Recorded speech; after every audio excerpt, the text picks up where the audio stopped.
Hey, you were watching Gouche Live featuring Paul Rosen. There's Rosie, brought to you by the good people at Hockey News. And, of course, you know that other magazine? I think it's called Sports Illustrated.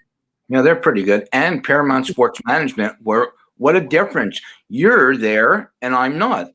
Well, you know what's crazy is I'm right beside the booth here. As you know, you've been through it many times. Kids coming in, we're still alive here and well. They allowed 10 people. CAD Hockey's here right beside me registering, as you always know. So it may get a little noisy, but listen, let's get right into it. We got a great show. We got an opportunity to talk with Game Sheet founders and, of course, Matt Rhoces from the OMHA. I know you're not going to join us in this part. You're coming on at 5 with our good buddy Pete Bombacci for Wellness Wednesday, which is going to be really exciting.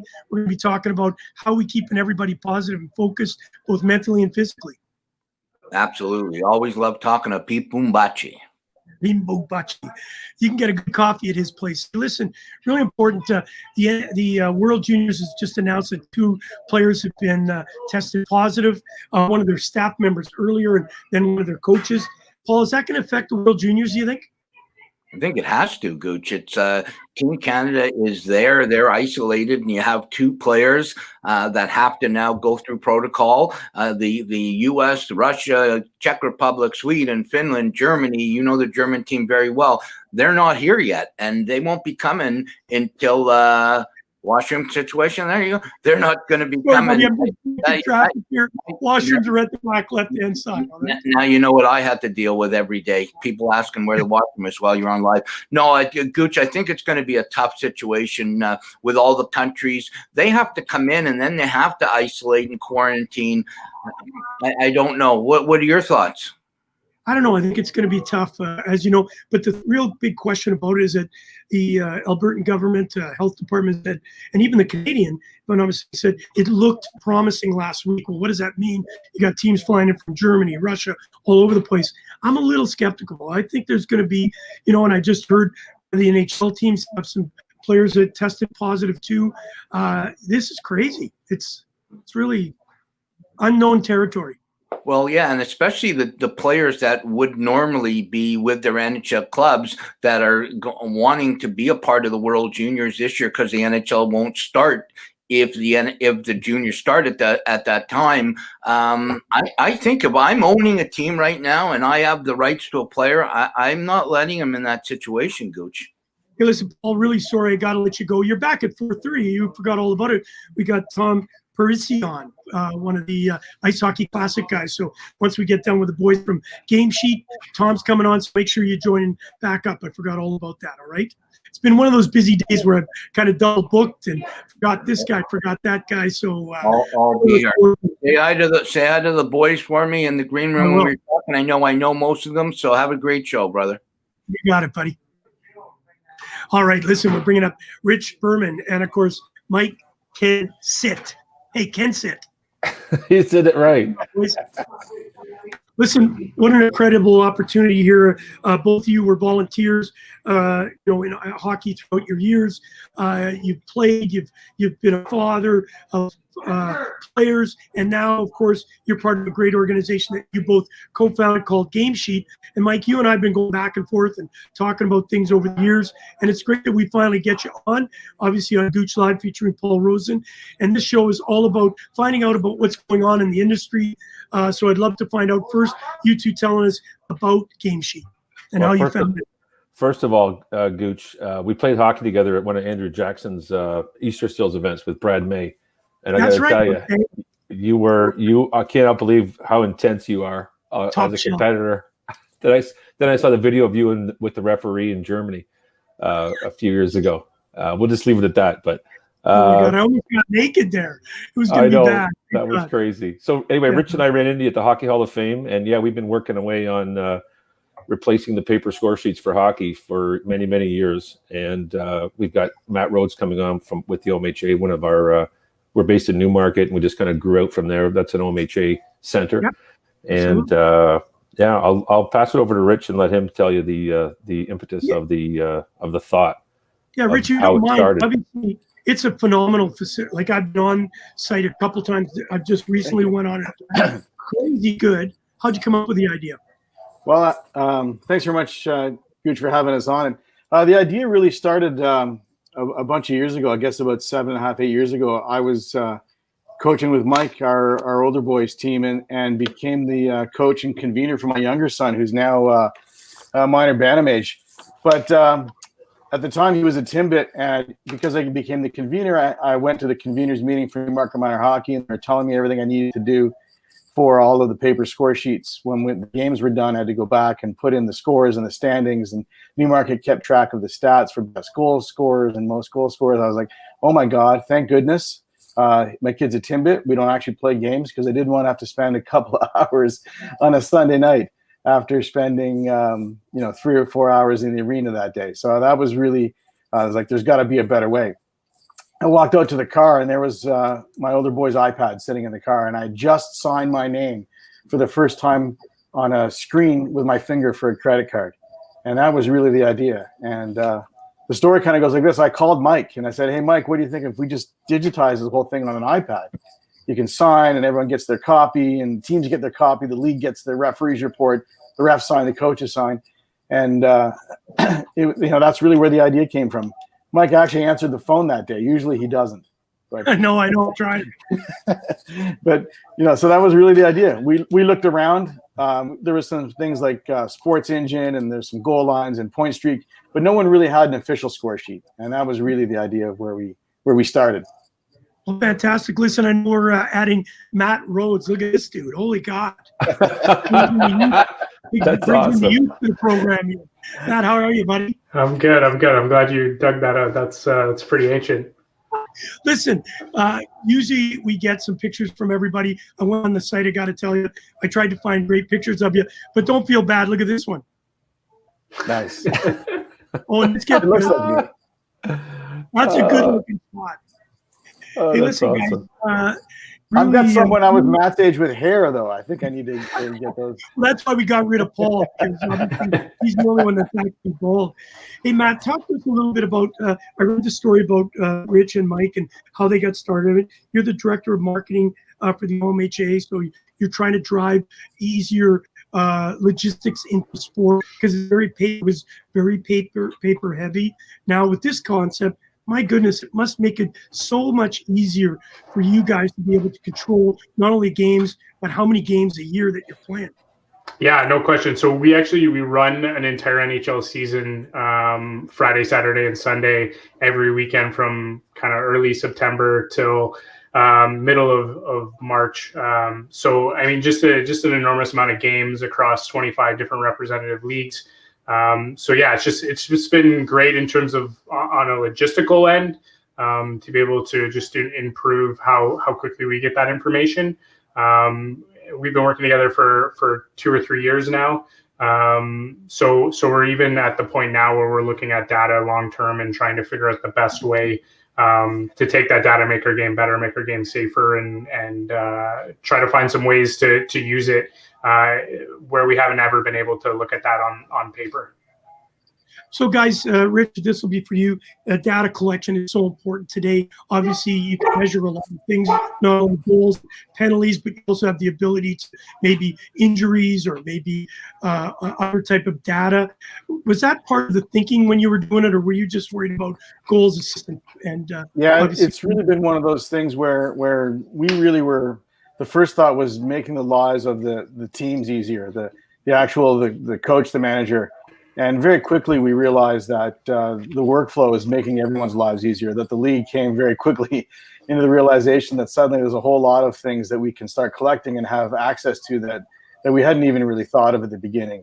One of the big changes we made, it was Niagara District Hockey League wanted to start tracking how many times trainer visits were taking place in minor hockey and OMHA. And so we incorporated an injury note on the game sheets. I mean, and now we can start tracking how many times trainers were heading onto the ice compared to how often an injury report from a trainer is being reported to Hockey Canada. Yeah. And so there's kind of those types of pieces of big data that we would never have been able to dream of are now really driving the product and making the lives of the leagues and the whole umbrella associations better. So, Matt, if you don't mind me asking, obviously, it's a commercial operation that they have. How important is it for you then to be able to have, that to your fingertips, that you're able to collect this data, understand the data, and then be able to make either rule changes or control? Maybe there's some players that are out of hand that you can actually go to and say, hey, listen, here's a history. We need to work on that. You can go to a coach and say, can you work on getting it done? You can't be butting 3 or 4 times a year or something like that. Yeah, no, I mean, it's been great. I think just overall time spent on our volunteers has decreased just by having this in our back pocket and being one of the core elements for the delivery of our game now. So I think that's the most invaluable piece of the pie, is just all of our leagues run on volunteers, and they're the lifeblood of what we do. And I know Rich and Mike have lived in that world for a long time, so they understand that pain point. So I think it's been great to have them build this from the ground up and truly understand the needs of those volunteers. And I think that, to Rich's point, I think the data is great, and long term, I think it's going to have a huge impact on the way that we deliver our sport. But I think, like I said, I think the biggest thing is just the value back to the volunteers, saving everybody a lot of time. And then on the administrative end, just being able to collect that information in a timely manner. We don't have to wait for, the third carbon copy of a game sheet to get mailed to us 3 weeks later, and to have that information instantaneously just speeds things up. And I think everybody has a hockey, take hockey to the equation, but I think the expectation level in society is much higher than it has been in the past in terms of, what you get for your money, and people pay a decent amount of money to put their kids in hockey, and they get some life skills and some positive reinforcement out of that. But I think at the end of the day, I think the level of service that we're being able to provide since we brought on Game Sheet has significantly raised the bar for our organization. So, Mike, just in a second, I want to discuss some of the things that you've done with your resume and that, but I just want to ask you this question. So the easeability is one thing, obviously helping volunteers. How many games a year does the OMHA control, roughly, just ballpark? So like I said, the equivalent of an NHL game every weekend. So about 52,000 games, I think we did with Game Sheet last year. And I mean, there's a ton of house league games that aren't even on that system. That's essentially representative hockey games. Guys, just think about how many game sheets that is to catalog, get it in, control it, put it into a file, and try and listen. I have a tough time finding what I got. Like I've only got 3 or 4 sheets around, and it's supposed to be a paperless society. So incredible creation here, both Rich and Mike. Mike, obviously you're an entrepreneur through and through. One of the things that I found very interesting is that you're involved with Mike Hansen, which is obviously Radar Records, the former drummer from Glass Tiger, and one of my very good friends is Alan Frew. So I found that very interesting. The one that really caught my eye was you and Wendell Clark doing the full contact fishing. I only saw 2 or 3 of the shows. I loved it, but you had some pretty cool celebrities. And the one I got to ask you about, how cool is with fishing with Dave the Hammer Schultz?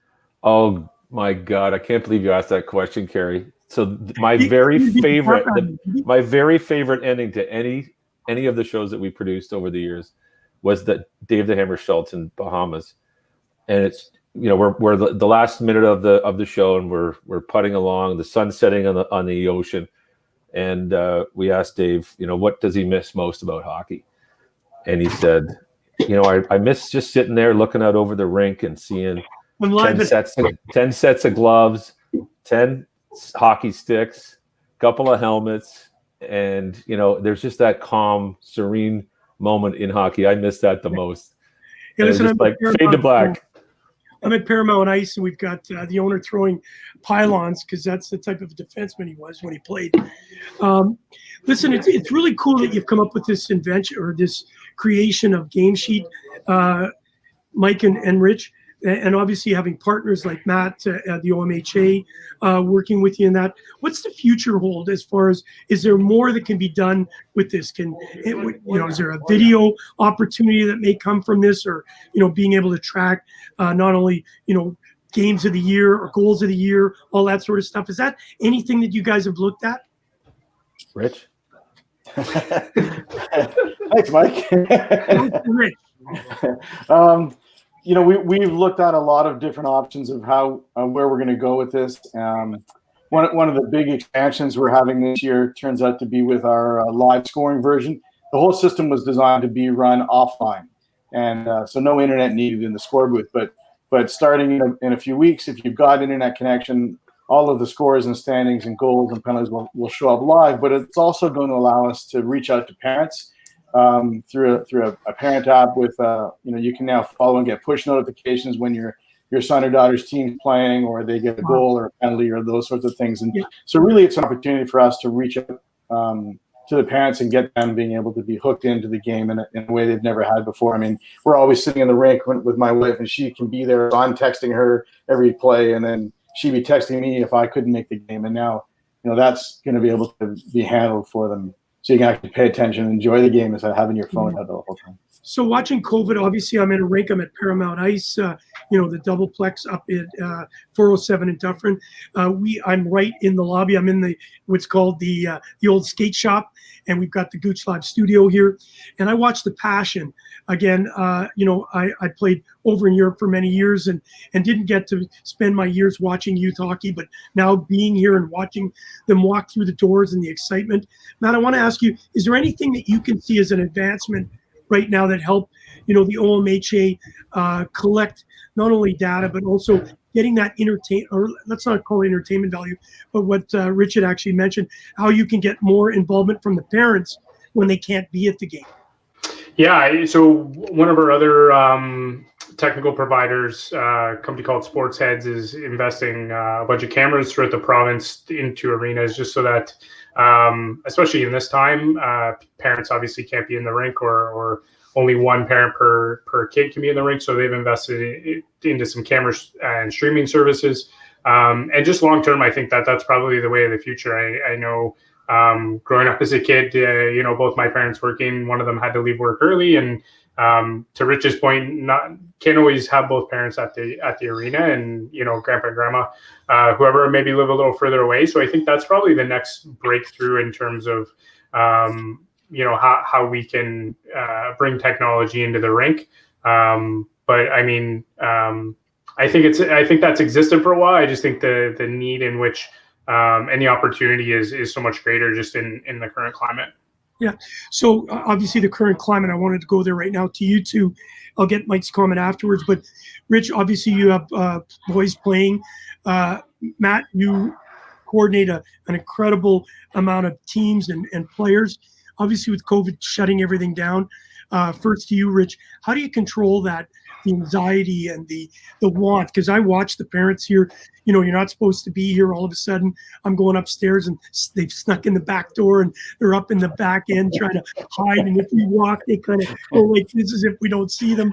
And that's no good to the parents. Everybody's so excited. We've got people, there's a door and there's 10 people huddled around the door just trying to peek in to see. How do you do it? How do you keep your kids right now focused and able to do anything other than I want to be on the ice? It's tough. We've gone from even ourselves at home, we've gone from hockey 5 or 6 days a week where, you had dinner and you're running out of the house, to now we're at home and wondering what's going to happen tonight. And our team, my son's team, Mark and Washes, has been up and down with being able to be on the ice as a whole team or half a team. And then you're going to a practice and you're sitting in the parking lot and wondering if you can take a look in. It's been a really a tough situation for families and parents to deal with it. I mean, the kids are really just, my son's itching to get into a game and play and that sort of thing. I was one of those parents at CAD earlier back in September. My son was playing in a weekend Sunday games there. And so there were a bunch of parents were gathering around the window that you're talking about from the outside looking in. So I know this situation really well, and it's tough. Yeah, so Matt, obviously listening to you guys talk and understanding what you just talked about, your other concept with it, what a great idea that would have been had we known better, right? If every arena would have been had camera systems involved. Parents are standing outside here. There's 10 kids on the ice. Before, when we had 50 kids on the ice, all of a sudden you got 60 cars out in the parking lot. It'd be kind of cool if they would have been able to go on an iPad or a cell phone and be able to look at it. Matt, for you, how confusing, how complicated how frustrating it must be for you guys to absolutely try and control everything. I'm sure you're getting parents and coaches and general managers calling, hey, what the heck's going on? When are we starting? How are we going to deal with this? If we do get started, is it a 12-game series? Is it a 50-game season? Talk to us about that overly frustrating situation that COVID's brought to us.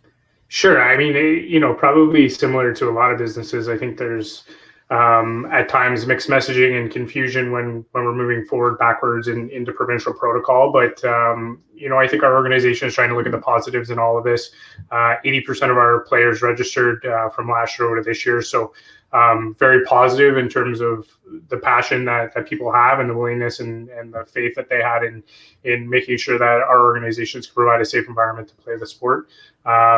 Totally get that it's frustrating, and just like it's frustrating going to the grocery store or trying to go to work right now. I think just everything's a bit of a challenge, but I think just going back, we're just trying to look at the positives. So last March we couldn't play hockey. At least we can go to the rink. It may not be games every day, but kids can see their friends, they can interact, they can maybe develop some skills. But at the end of the day, participation in team sports and hockey especially build some life skills. And although we're not playing games, it's a positive step in the right direction to be able to have some of the rinks open. And, hopefully we have a cold winter and maybe we can play some games outside, at least with some family and friends and in a recreational environment. And, anything we can do to help out the mental side of things for anybody is probably a win for all of us, right? Actually, just down the road, I've got a whole ice rink sitting in a warehouse, so I may have to pull that out and throw it in a parking lot somewhere. You're watching Gouche Live featuring Paul Rosen. Really blessed to have you guys on. Matt Rhoces, Director of Marketing for OMHA, and of course, Mike Kensit from Game Sheet. Mike, I wanted to ask you the question of, did you ever envision it being where you are today with Game Sheet? It's very professionally. I went on and looked on the website. You explained it to me. It just makes so much sense. But when you and Rich got started on this, was it an aha moment saying, hey, this is where it could be? Absolutely. I thought we'd be here 5 years ago. I kind of liken it to the guy who invented chocolate walking around with a piece of chocolate saying, you should try this. And people saying that looks like a piece of, a piece of crap. I'm not putting that in my mouth. It's the resistance, the apathy, it's been a slow grinding road to get to, now we're in 23 US states and 8 provinces, but it took 7 years. And I thought this would take 2 years, 3 years at best, because it's that, that makes so much sense. Of course, everyone should be using this thing. Well, every single stakeholder gets an advantage from using the system. Every single stakeholder, from the timekeepers to the referee in chief to the coaches, the managers, the conveners, and especially the league administrators, and guys like Matt. Yeah. It just benefit. It, to me, was a no-brainer, and I figured we'd eventually take over the world. We just heard from the Dutch Hockey Federation. They've been using their own system for 20 years, and they're like, "We've never seen anything like what you guys have." Yeah. So hopefully we'll take over the world in a lot faster way than the first 7 years went, kind of thing. Hey, I got to tell you, taking over the world. My father, I was playing over in Germany. The Hager comic strip. Yeah. The Viking. And anybody that knows me, I'm kind of one of those spontaneous all over the map, very disorganized, and he's over this cartoon with Hager on the back of the boat, and I can't remember the little guy in the boat. Hager says to the little, I can't remember his name, but listen, when I get organized, I'm going to take over the world. But he only gave him one oar. So they're going around in circles. So that's what we felt like a few times. Trust me. Hey, listen, this is really cool. We're just talking Kim Myers. I know the name from Australia. Actually, does this technology replace Team App and Esports Desk, Facebook live stream, or YouTube streaming with the HIQ are using at the moment? That's HIQ is Hockey Queensland. Is anyone talking to the Ice Hockey Australia about adopting Game Sheet? This is not a paid commercial. Awesome. I had no idea she was coming on. But before you guys, Rich and Mike answer that question, Matt, maybe you can tell this person, Kim, thank you for joining us, how easy of adaptable is it to go from, going from one system to the, getting involved with Game Sheet? Sure. I mean, I feel like Mike probably owes me a T-shirt to say this, but their system plugs in with everything. They're very open and adaptable. So we currently don't use either of those two items that you mentioned. But like I said, our sports ed partner, who's our website and association website providers, they've worked pretty seamlessly with Rich and Mike, and they've both been very accommodating and can you leverage APIs to pull in their data or vice versa. So I would say the system itself is user friendly, but Mike and Rich are great and really, like Mike said, they're really looking to grow their business, and they've been nothing but good partners for us and great for our other partners in the technology space. Okay, I'll get you a T-shirt. A little bit of a technical story, guys. A little bit of a. Are you glitching? We're still waiting for Gino Cavallini to come in. He's in the green room waiting to get in. You know what? He's obviously, I've sent him the wrong link. Today's one of those days where technology is not working as best. So you apologize to Gino. We will get him on the next show. Maybe if you could talk to him after. Love to get him on maybe this week, next week, and we can go specifically into it. I apologize for a little bit of the confusion. I wanted to go to you two guys, Rich and Mike, then, after listening to Matt say that it's almost like a plug and play. How difficult has it been to get people to understand the change of this platform? Obviously, going from paper, people are really comfortable with it. Now, all of a sudden, you're asking them to learn how to use an iPhone or an Apple. A lot of these volunteers may not be savvy with it. How difficult was it to have that happen? Yeah, I think it's the transition has been really, really smooth. One of the main sort of base ideas that we had with this whole project was that we wanted the scoring app, which is an iPad tool, an iPad app. We wanted it to feel like the paper score sheet on a clipboard. We wanted the workflow to stay the same. So, the home team starts the game, adjusts their roster, passes it over to the visitors team. They come in and they can add players, remove players, kids suspended. They indicate that the same way. And then that iPad ends up in the hands of the scorekeeper who scores the game. It's simple. If a scorekeeper's ever scored a hockey game before, they can adapt to ours within a few minutes. I was just saying, Minnesota District 6 hockey, they've played about 300 games in the last 2 weeks, starting this year as a pilot with Minnesota with us, and I've yet to train a scorekeeper or deal with a phone call from a scorekeeper. So they've managed to pick it up. Carolina Hockey League, also in the United States, is up to about 400 or 500 games at this point, and haven't done a single bit of training with any of their scorekeepers. So it's one of those things where if you've scored a hockey game, you know what the on time and the off time of a penalty are, and it's pretty obvious how to use that system. The referees love it. They've had no real adoption issues. In fact, they from our feedback from the referees, they can voice record game misconduct reports right in the app, and so they don't even need to go and get the back copy and with their frozen hands write it down. They can just record it. Goes directly to the league management or the referee in chief or disciplinarian. And in terms of being able to adapt and move forward, because we really wanted that workflow to feel like the paper score sheet, the adoption rate and the ease of adoption has been really, really good. There hasn't really been troubles with that at all. Hey, listen, as we wrap up, I want to get thoughts from each. Matt, I'd love to get you back on just to talk, if you don't mind, specifically about what's going on out in the real world right now.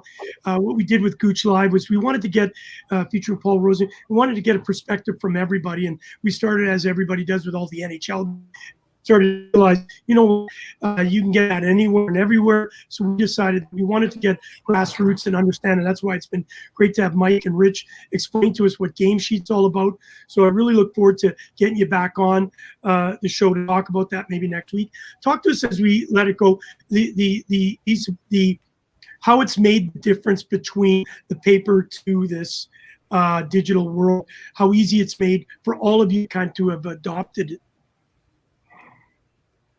Well, it's more the leagues that get it, they just get it. Like they're all of a sudden, I want to use Rick Lafort as a good example, the ETA, Eastern AAA League.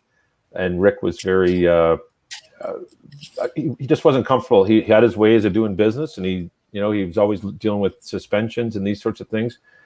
And all of a sudden, after the weekend, his first weekend of games, maybe 4 or 5 years ago, he called Rich up and said, "This is unbelievable. You've just literally saved me. I can see the weeks and weeks of time. I'm dealing with suspensions the night of the suspension. I'm dealing with." He called us after the first weekend. He called us after the first weekend and said, I would normally be 2 weeks behind already, and I'm already caught up, and it's only been one weekend of hockey. And that was the first weekend. And that really, he was sold at that point, became one of our biggest fans and supporters. Yeah. Okay, well, it's great talking to Rich, Mike, about game sheets. Matt, final word to you is, I just heard him say that, what about the cost factor? I don't want to know dollars and cents from the actual cost of doing business, but it's obviously got to save time, energy, logistics. It's got that easeability for you, has got to be such a nice find for you. Yeah, for sure. I mean, like I said before, the volunteers are really the lifeblood of our organization, and we don't pay them. So anything we can do to make their life easier, and something like Game Sheet Inc. has been an invaluable cost savings in terms of time for them. So I think that's been the biggest saver for us. In terms of actual cost, though, I mean, it's relatively inexpensive. It's probably on par with the coffee that you have in your hand in terms of what it means for an individual player. And for our organization, it's saved us so much time, allowed us access into data that we have never had before, that it's worth its weight in gold. Well, and of course, taking another responsibility away from the volunteers, as you say, they're not getting paid to do it. So if you make their life easier, they're that much more apt to continue on doing it. Matt Rhoces, thank you so much for joining us from the OHA. Look forward to talking to you next week at some time. I'll send you an email. Mike and Rich, thank you for enlightening us not only on game sheets, but also making the game easier. I remember when I played, and I was a captain of a team and a player coach, I'd have to sign the paper afterwards and make sure all the things were logistically in order. It'd be a lot better now just going into the dressing room and having somebody bring me an iPad and I just look at it as I'm sipping a cold one. So thank you for doing that for all of us. So welcome, Gouche. We'll see you again soon. Right. We'll get Gino involved. Yes, he said, okay, guys. Gino just texted me. He said, tell Gouche anytime. We almost crossed paths in Germany. So all right, you guys know some of the same people for sure. He's one hell of a player. I want to make sure he's on next week. All right, Matt, thank you. Mike, Rich, thank you so much. Thank you for having us.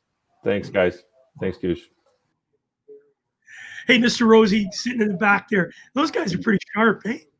Yeah, it was. That was very knowledgeable. I learned a lot about all the things that happen that we take for granted.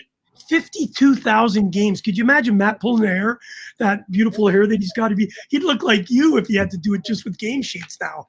No, can you imagine how they did it? And like you said, with a fight, a suspension, a problem with a coach that maybe threw sticks in his shirt and all different things. Don't go there. Don't go there. Hey, they don't even know what you're talking about. Hey, listen. Well, what's really fascinating is that what these things have done. Sometimes we complain that people are always using them, but I'll tell you what, it's just made life easier for all of us. Yeah, especially guys like me who have no clue how to use them still. That's quite evident.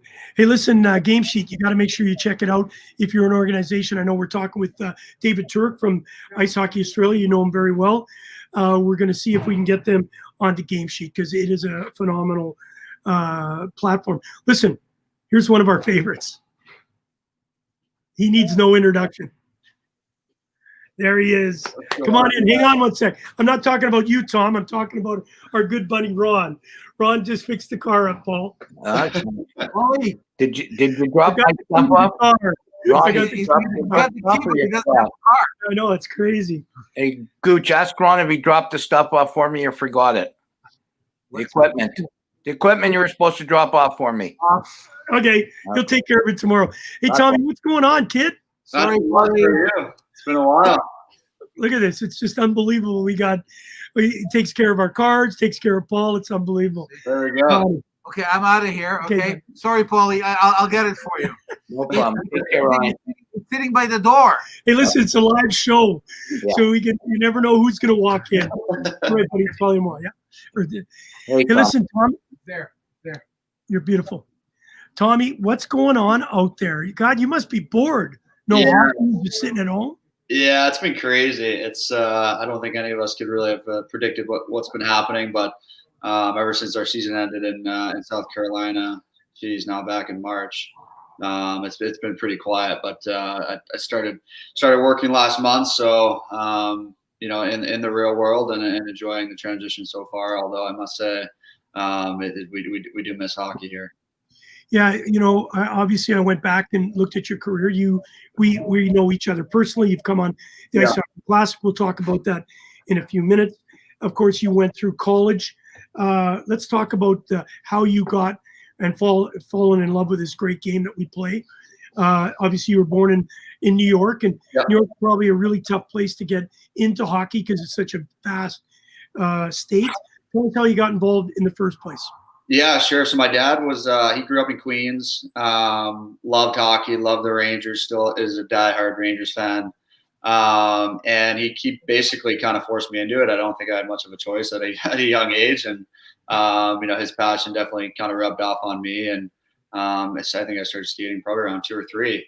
And really haven't stopped 25 years later. So it's definitely his passion and his drive to, I guess, not really give me much of an option. Yeah. I read your history. There's a lot of great stuff in here, and I see there are things, trials and tribulations in hockey. I know, Paul, we always talk about going the college route, and then Tom didn't get drafted, of course, but you certainly had a great career in the AHL and East Coast League. It's not over. There's still time for you to continue on playing, or are you retired? Is that it? Yeah, so I'm done. Yeah, I'm retired for good. I mean, I think you kind of got to be smart sometimes with kind of the climate, and there's so many uncertainties right now. And just with kind of my business degree and my experience in finance, it kind of makes sense to make that transition. Although I don't really want to, but at the end of the day, you got to be smart and tactical about it at the same time. Paul. Yeah, Tom, I want to ask you about the college route because we get a lot of guys on here that you played in the O or the Q or the W or the college route. What were the real pros about playing the college route and getting that education? Because obviously, I'm a huge believer in the education and hockey. Yeah, I mean, I think that's definitely one of the bigger pros. I was never really interested in kind of the major junior route growing up in Long Island.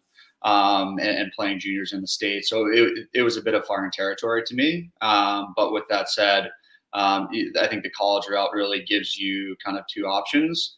And case in point in my situation now where you kind of retire from the game and you have something in your back pocket and you have something to talk about and can kind of expand your network as well. And I think the hockey is tremendous. I mean, I think, you get to play for 4 years and I only took 1 year off after high school to play juniors. So I was relatively young, playing against 24, 25-year-olds as a freshman. So I think that bodes well for personal development and career development as well.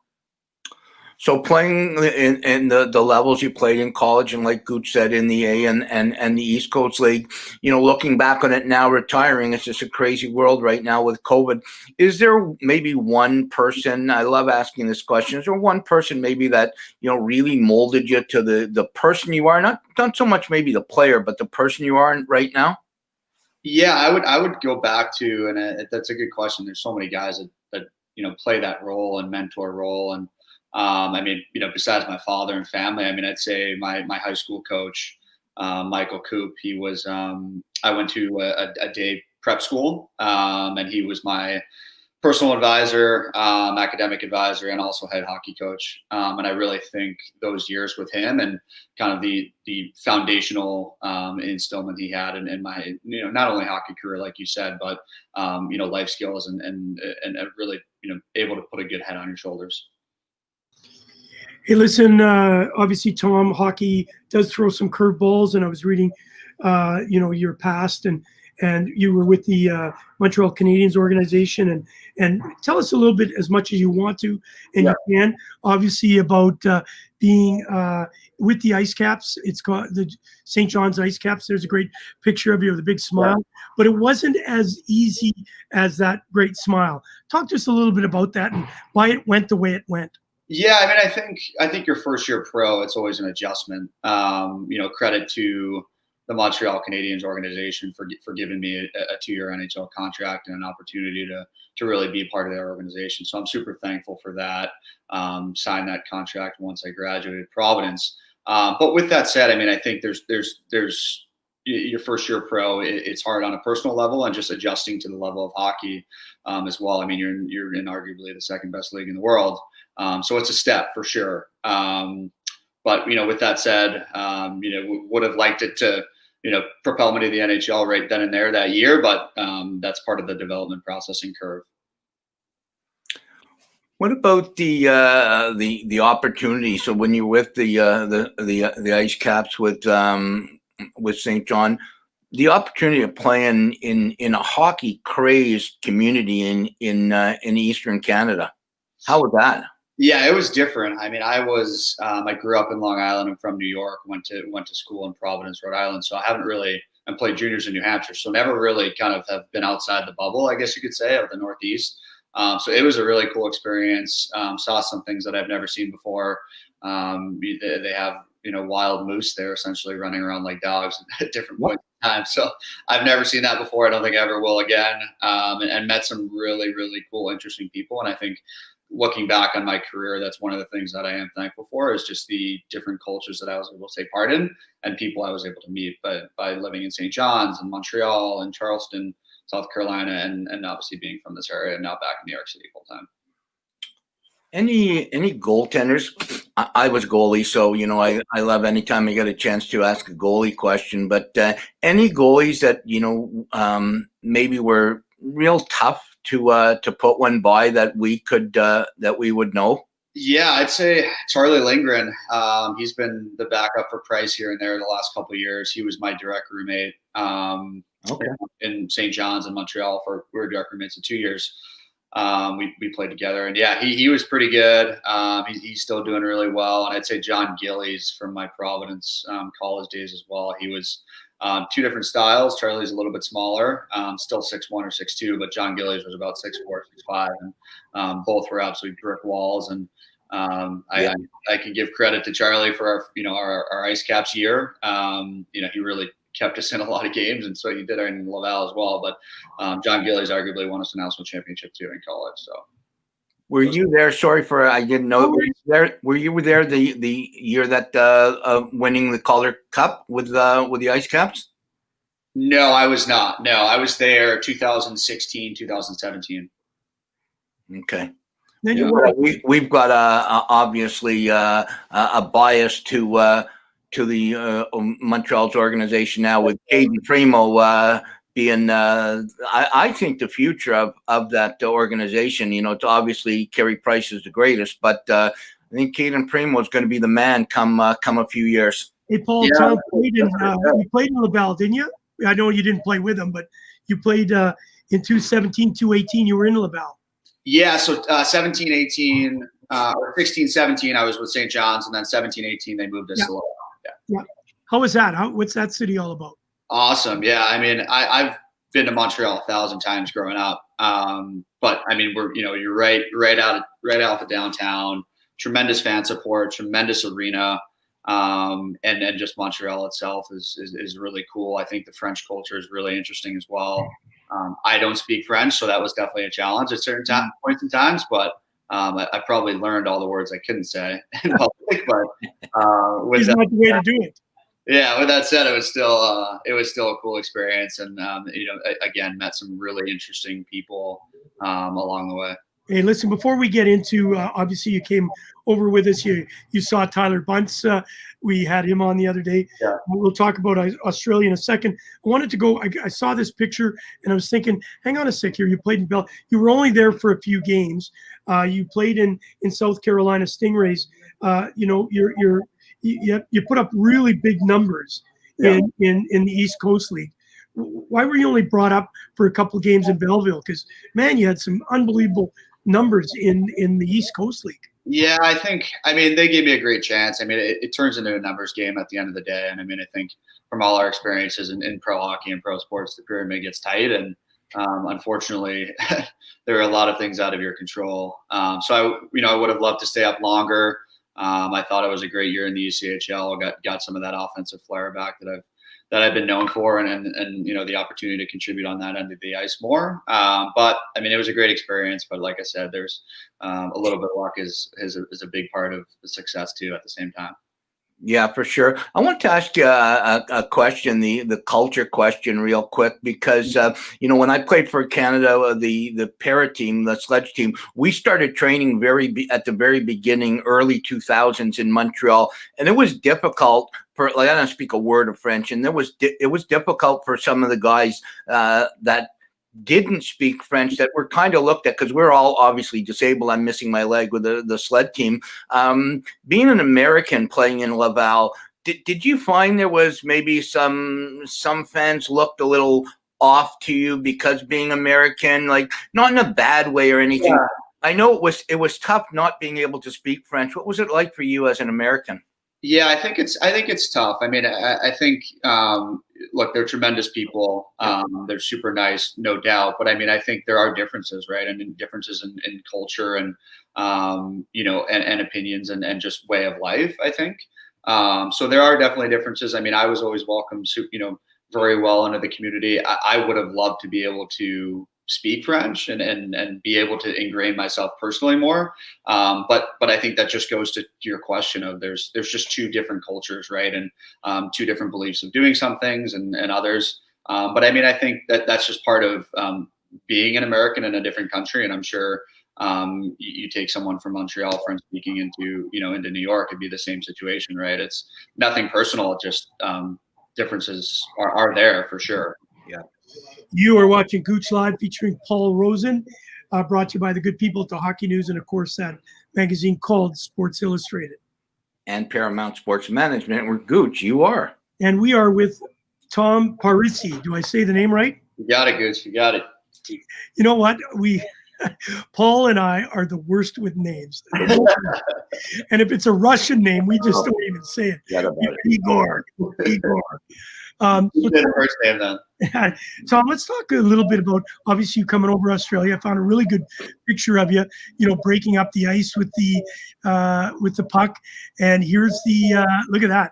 Tom Parisi of Team USA controls the puck during the Melbourne game for the Ice Hockey Classic, June 24, 2017, at the Hisense Arena. Would you have ever thought in your lifetime you would play a hockey game in Australia? No. I could confidently say it never even crossed my mind. But yeah, I mean, it was an incredible experience. Heard so many good things about the tour, and not only what it does to the community and what it does to research and concussions in particular, but from a participant standpoint, it was quite the ride. I remember meeting you after a Marlies game with Stefan Matteau, talking about it, and I was like, "That's right. That seems pretty interesting. I don't know what to expect, but it definitely blew all my expectations away." You know what's crazy about that, Paul? You weren't on that one, were you? No. Obviously, because Canada won that one, and I joke around here, Tom. I was there twice coaching Canada. The only time Canada lost both times. So whatever. How I knew that we weren't there together is because Canada won. Listen to this roster. Okay, you were with Stefan Matteau, and of course his mother was there. The other side was Adam Cracknell, Brian Froese, Kyle Bond, David Brohl, Peter Holland. Well, I coached Peter. You know what? Peter, for a guy that played in the NHL and played a lot of games, he got pretty upset a couple of times, and he was going to go at a few guys in the last year I was there. Now, all of those guys played with you, Tom. Stefan, I don't think Stefan was there. Those old guys all played with you in Laval. How cool is that? Not only did you come and play, you also were with a bunch of teammates Yeah, it was really cool. It was funny. We had a little bit of a contingent there. I had my best Steve McParland. He actually played. He was a great guy too. My goodness. Oh, he's awesome. Where's he now? He's in Italy right now in the second division there. Okay. So I mean, we had a group. He came over. He was my roommate for 4 years in college, and then had some, familiar American League hockey player faces that we battled against. A couple Belleville guys were there as well, or actually Binghamton Senators at the time. Yeah, were there as well. Drieger, Nearing, and Harper. Yeah, so we it's funny. We battled those guys a lot during the year, so it was interesting to be on the same side of them and compete and have some fun. Here's a great shot of you. I think that's Mike Commodore behind you, and then off in the backhand side, I think is Brennan Bullock, and I think I see Harper. Yeah, Harper too, and Dreege. Yeah. Harps is a big boy. I had him the 1 year. He comes to the bench. He's like 7 feet tall and skate. I know. I definitely have to go up like that for a 5'10" guy. So listen, talk to us then. Obviously, that was a great experience, and I know you're going to stay in shape. We're all going back. We're looking at maybe, doing next year a little bit more of an alumni tour because we don't know exactly what's going on. But you're more than welcome if you can make it. We'd love to send me the details. Yeah, I'd love to We're working on it. And obviously, at this time of COVID, things have really changed. And, there's a lot of uncertainty. Talk to us about, obviously, you being down in the States. We all know we won't get into the political crap that's down there, but it's got to be a little bit dicey down there, with all this. Or is it just overblown? I don't know. I mean, it's hard to say. I mean, I think the media is there for a reason. So I definitely could see some overblown facets of it. But at the same time, I mean, look, it's serious. We see the numbers, but we also kind of see the positivity rates and the fatality rates as well. So I mean, it's it's definitely something to be scared of. But at the same time, I mean, my opinion of it's been we take risk every day, and this is just kind of another one of those risks. And quite frankly, I'm sure we all take a lot more risk percentage wise than this right now is what we look at it. So I'm hoping. I'm hopeful that things get back to normal. Obviously, it's serious in many different ways, and it's definitely hurt a lot of different people and families and whatnot. But hopefully, as a society, we're progressing in an upward trending direction, which I think we are. But it's scary. But I think it's relatively under control, especially now than before when I first started. Paul. Yeah, I want to go back to Australia for a second because obviously having. Of course you do. Obviously having the chance to go there twice, and forget about the fact that the 2 times I went we lost. Just to see what happened there, and to see, I'm going to blow Gouche's horn for a second here. What Gouche and Tony do for the community in Australia, going to the hospital in Brisbane and going to see sick kids in Adelaide and Melbourne. It makes the game so much better than the game, and the game is so great. What kind of experience was it for you? I know what it meant to me, and I wasn't playing. Just to see the community and to see a new place just love the game that you love. Yeah, I mean, like I said, I had zero expectations going in, which was probably great because it really exceeded every single one. I mean, the community there, they have a league there. They tremendous youth hockey program support. But yes, I mean, I was totally blown away by it. And not to mention from it's just how beautiful it is. I mean, it's a really beautiful country. And to be able to, visit those cities and then meet their people and just get a, kind of go back to it, but another kind of cultured experience is really valuable. And I still point to it a lot actually to this day because it really is something to talk about. Yeah, and the lifelong friendships that you have, when you see guys that you might not see for a while, but you played down there, and boom, it's like yesterday. Oh, for sure, yeah, absolutely. I mean, that's what we're all that's what we're all here for. Relationships go a long way, and obviously the commitments that get involved before non-commitments get in the way of things, but when you get back and get back into the same building or in the same jersey or same rink or whatnot, it's kind of just back to the old times. Hey, Tom, I don't have the roster here of that year. Was Eric Nielsen there? I think so. Yeah. Remember, were you there when he swam across the harbor? I heard about that. No, so maybe that was the year before then. No. It's legendary. I just thought maybe you were there. Reason why I bring that up is I wanted to ask you, what was one, just, I know it's tough to pick one moment, but out of that whole tour, that one comes back to me as Holy Christ moment. You know, he could have lost a leg by a shark, but of course, give me one moment, not on the ice, but of anything that happened to you while you were over in Australia. So not on the ice. Not on the ice. I think going paddleboarding, and this may be a little bit maybe boring compared to Nielsen's story, but I think going paddleboarding in the Sydney Harbor was pretty cool. You could have got eaten by a shark. Yeah, I mean, maybe it was just dangerous, but at least I had a board to keep me up. I don't know, or something I used to defend myself. But yeah, that was pretty cool. That was pretty cool. I mean, I think you look at that iconic, you know, Opera House and get some cool pictures there, and I think that was a, you know, definitely. Did you try Vegemite? I don't think so. No. Oh, God. Good. Oh, terrible. I don't think so. I feel like if it was terrible, I probably would have remembered it. So I don't think I did try. No, you would have remembered it, brother. Paul, your final question. No, I just want to know, like, I love when guys are looking back, you know, now, and obviously you're just fresh to retiring. Yeah. What's one thing, because I know what I miss terribly with the game. I know what Gouche misses. You know, if you could just tell our listeners one thing that maybe is going to be really tough to walk away from.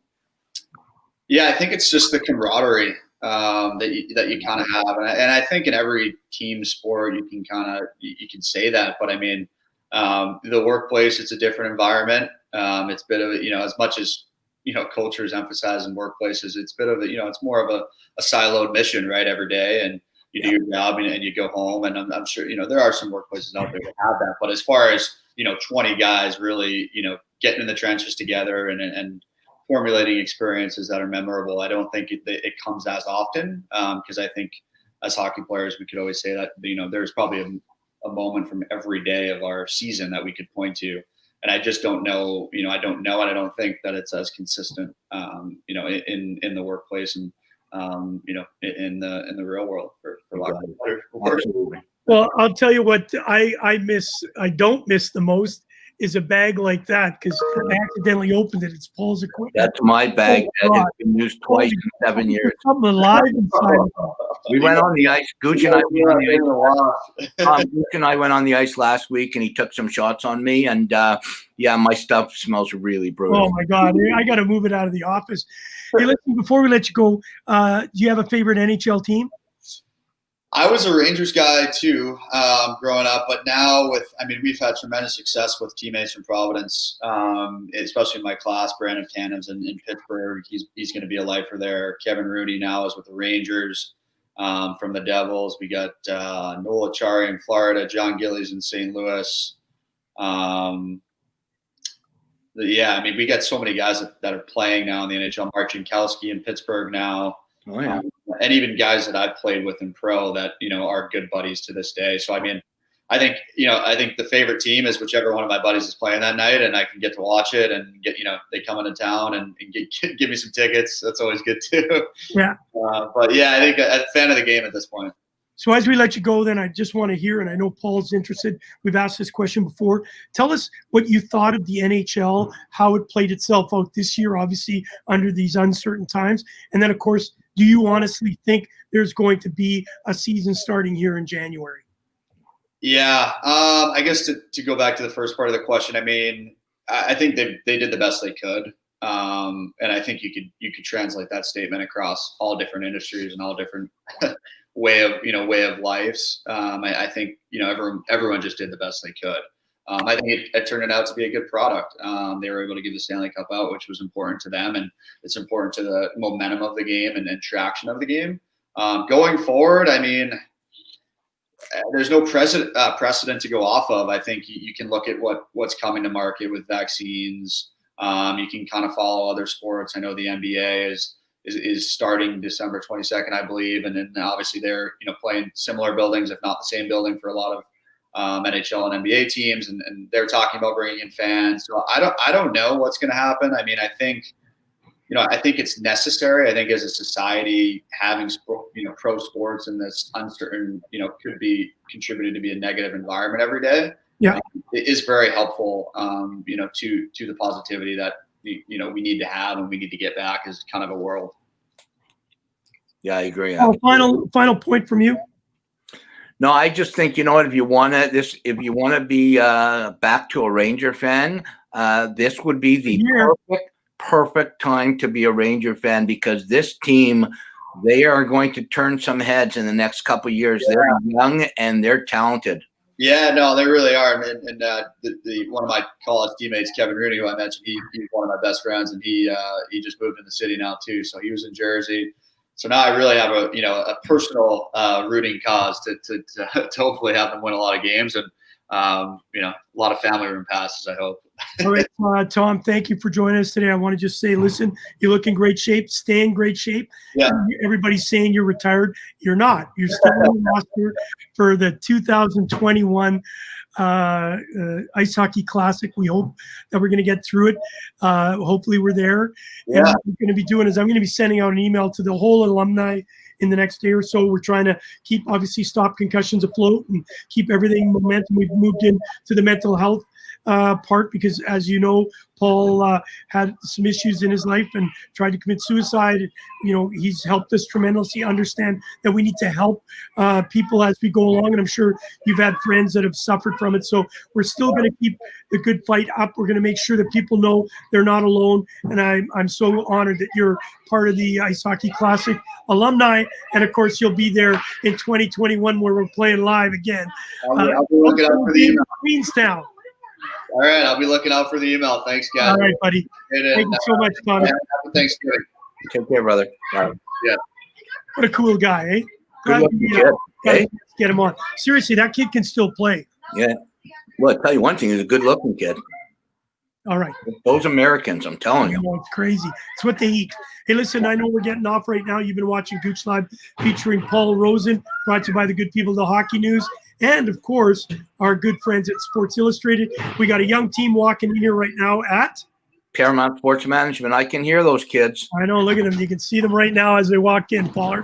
They're bringing in their gear. They're getting ready to go have some fun. Oh, my God. What a great time. All right, listen. We're off. Next, we're going to be with Pete Bombacci. It's Wellness Wednesday. All right. We'll see you on the new channel. Bye-bye.